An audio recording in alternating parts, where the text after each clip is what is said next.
I have with me Karen Palus with Colorado Springs Parks, Recreation, and Cultural Services as the award recipient for their self-cleaning restrooms at Bancroft Park. This is the Columbine Award for Innovation. Congratulations, Karen. Thank you. I'm so thankful for the Colorado Parks and Recreation Association to recognize us in this way. Tell us about your self-cleaning restrooms. These sound amazing. Well, Bancroft Park is a small little square in Old Colorado City, and we were looking for new restroom facilities.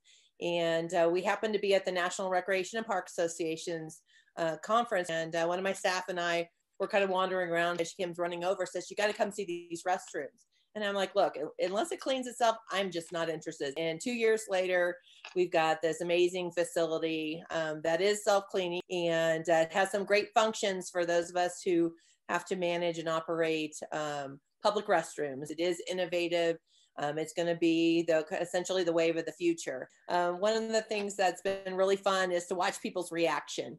And so there were a couple ladies one day who were there, and I'm just kind of watching them, and they come out, and as they're wandering by, they're like, "That is the coolest public restroom I have ever been in." And I'm like, okay, this is a little public restroom in this little downtown square, but it's been a lot of fun to watch people's reactions. It's wrapped beautifully with the history in Old Colorado City. We're excited. We think this will continue to be an effective tool for us in many of our park sites. But one of the great things about the product Exeloo is it does track and keep track of the number of people that actually use the facility. We can see when our peaks and valleys are in terms of people using it. And we're just really proud of this product and pleased to be able to bring it to our community.